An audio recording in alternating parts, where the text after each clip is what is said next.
Hi there, Sandy Allnock for Uzak.com, and I've got a tutorial for you today on the magic colored pencil technique to create faux wood.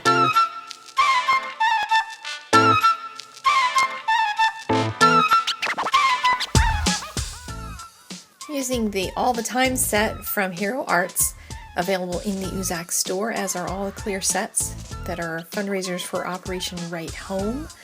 And I'm using 3 different colored pencils. I'm using Prismacolors, and you may find other brands that will work just as well. I haven't tried them all out, so I don't purport to have any knowledge about that. But I'm using a yellowish tone, a medium tone, and then a dark. And I'm going to speed this up because it's just color, color, color. I'm not really worrying about blending a whole lot here because the magic color pencil technique is what's going to actually create the blending. So I just want chunks of color. Typically for wood grain you want them about in even boards across the whole thing, but you can do whatever you would like to create your wood. You can even go to the interwebs and find different types of wood and try to match colors and wood grains to that, which could be kind of fun. So I'm taking a drop of regular old baby oil. You can also use Gamsol if you want. That is much smellier to me.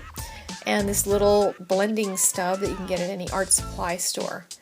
And just start applying it on top of the colored pencil. And you can see already, just in this little tiny section, you can already see that the color is changing and deepening and enriching. The more you put on, the more the blending will happen. Here I'm zooming in so you can get a much better look at how it transforms the colored pencil. You don't have to rub really hard to make it blend. It kind of does that a little bit on its own, but the more that you do kind of go across it, the more that pencil does blend. I'm using the side of it, but if you're coloring a little teeny tiny spot, you may find that using the end of the nib works. And I also don't seem to find too much unless I'm working with colors that are completely really light. Like if I'm working with a light yellow, I might have a blending stump that just works with the light yellow because I don't want to contaminate with colors, but I don't find there's a whole lot of contamination that happens with these blending stumps.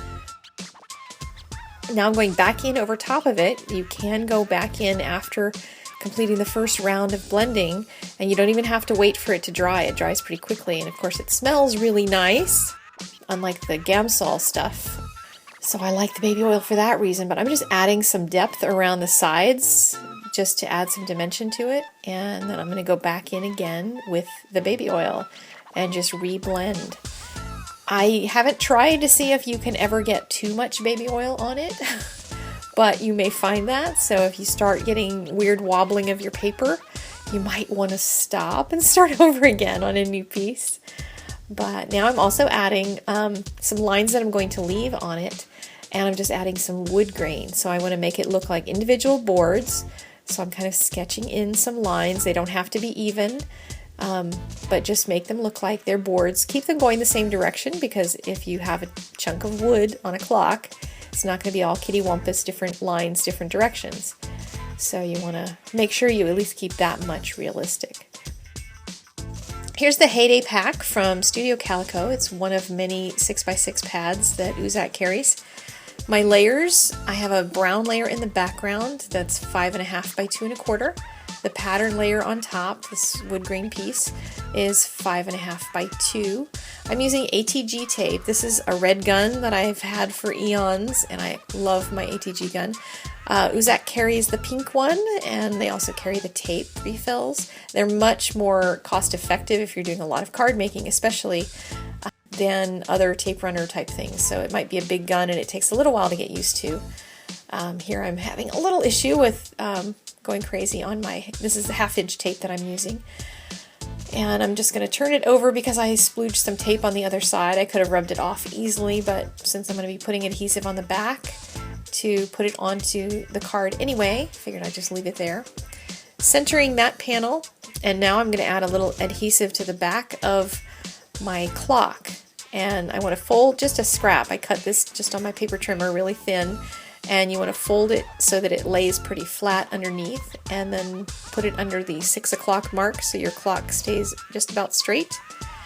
And then pierce it. I'm using a Tim Holtz piercing tool. I can't remember what it's called, but it's also available on Uzak. putting a brad through it, and then I can just adhere it to my card. You can use all different kinds of designs with it on the left, on the right.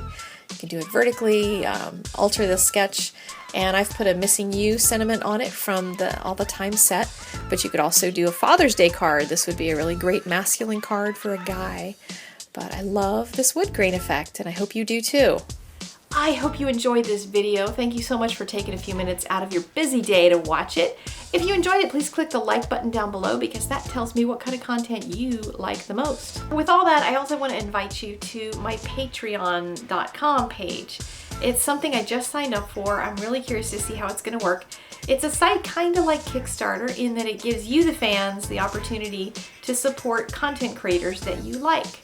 So instead of like Kickstarter where you support one giant project that has to have a whole lot of money for it, you support by a small amount of money for each upload.